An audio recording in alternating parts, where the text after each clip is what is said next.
Evaluating teacher effectiveness is about to undergo a major change. I definitely, when I first saw it, was completely scared. And I thought, well, this is going to be so much more specific. And it was a lot of pressure. At Oklahoma's Fort Sill Army Post, special training helps soldiers adjust to civilian life after returning from the battlefield. I now know what depression is, so I can now see if someone else has it and kind of help them with it, but it's like a closing door and you're in a closet. General George S. Patton said the test of success is not what you do when you are on top. Success is how high you bounce when you hit bottom. Those words are meaningful today for the thousands of soldiers returning from active duty in Iraq and Afghanistan. The Resiliency Training Program at the Fort Sill Army Post helps those soldiers recover from the trauma of war by addressing mind, body, and spirit. 5-6, stand over here, stand by. Up. Here, the sounds of war reverberate through the atmosphere. Soldiers loading artillery work together as a well-oiled machine.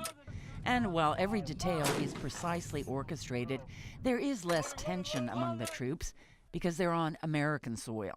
They're practicing firing cannons at Fort Sill Army Post. Many soldiers have returned from Iraq or Afghanistan in the past several months. Some come back with no mental or physical scars. Others aren't so lucky. I guess I now know what depression is, so I can now see if someone else has it and I kind of help them with it, but it's like a closing door and you're in a closet. Sergeant Adam Hartley was in Iraq working on a protective services detail when the peril of war struck. He and two of his fellow soldiers were in an armed vehicle traversing the dangerous roads of Baghdad on May 13th, 2008, when enemy fire hit the truck. My biggest thing was losing Victor. And then Steve was alive, so there was still hope. But losing Victor to the entire team, not just myself, it was very, very drastic. You said you blamed yourself? Well, it was my job. I'm up on the gunner's position. I'm supposed to see, the chaos in front of us. Sergeant Stephen Baskus was blinded in the blast. Sergeant Victor Koda, who was part of the unit which helped capture Saddam Hussein, was dead at the age of 33, leaving behind a wife and 2 daughters. Sergeant Hartley also suffered injuries to the shoulder and brain. But after a few weeks of rest, he was right back on duty in Baghdad. Hartley never really had a chance to heal until he came back stateside some 8 months later. He has been recovering with the help of the Fort Sill Resiliency Training Center. So what did this Resiliency Center do for you? It gave me time, because from the time I was injured for the rest of the deployment, getting back on the line, coming to Fort Sill, I didn't have time. There was no time to gather myself. It was always go, go, go. At the center, he has worked to make his body, mind, and spirit whole again. Its mission and programs were implemented by First Sergeant John Peterson beginning in May of 2010. He has seen the toll the war has taken on many soldiers. And there's been everything from, domestic abuse, suicides, domestic violence. Sergeant Peterson has served on active duty for 25 years and has been in combat many times. He says for some soldiers, shaking combat behavior is difficult once they are stateside.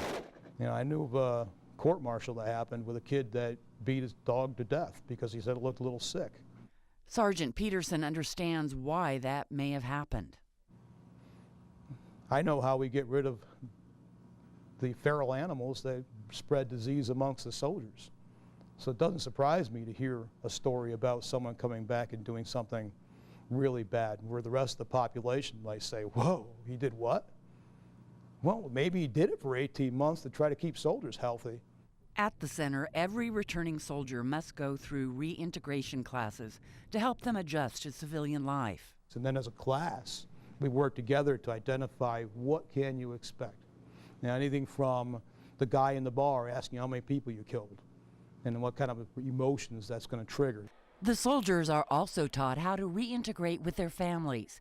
Specialist Eric Cortez returned from Afghanistan in the summer of 2011.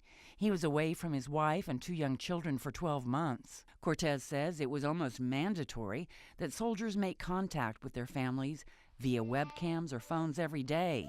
But the real work began when they returned home. I mean, we go on family retreats, sometimes you got to be able to put the Army aside and put your family, you talk to your family.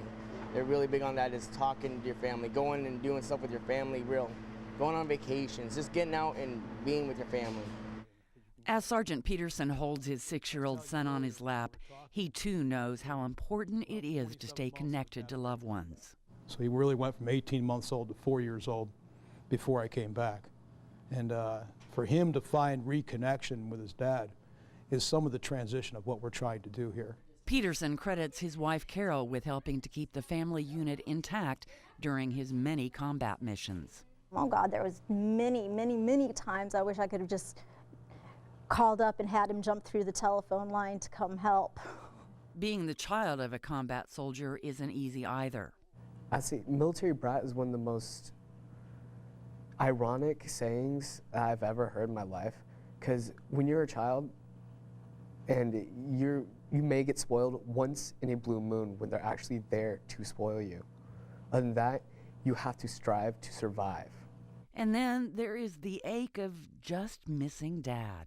I'd have major times where I'd miss him, but there are songs that my mom would play for my little brother that I'd go downstairs and listen to myself. And then I'd find some other songs that I like that remind me of him.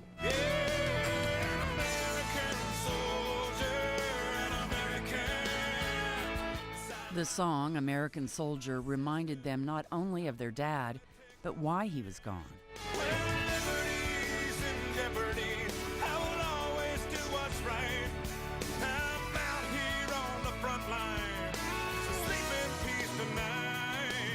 But every time their father returned, there was an adjustment period for everyone. I have one standard sometimes that I had set, and then he wanted to come back and put in his, and sometimes it conflicted quite a bit, but once it started settling down, we were able to get back on the same sheet of music. But it takes time. It takes a lot of time and a lot of patience, and a lot of people don't understand how much work it really takes. Through reintegration classes, soldiers who return to Fort Sill learn how to work on their family, and each soldier is given an assessment test upon returning to home soil.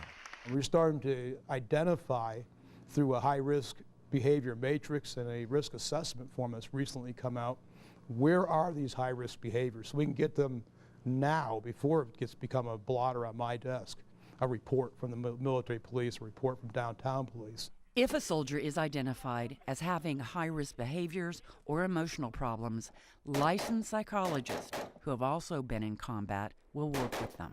What's nice about the outreach program is I can talk to these counselors about anything that happened over there. It's strictly confidential, and be able to get that out of my systems. And then the healing can really begin. The memory now, I'm okay with it. I still miss Victor. I think about him every day, literally.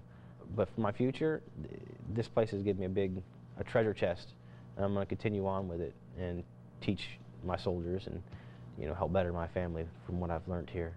Sergeant Hartley plans on re-enlisting and is eager to get back to the battlefield. For my country and also for myself, because I need that to know I'm okay, kind of, sort of.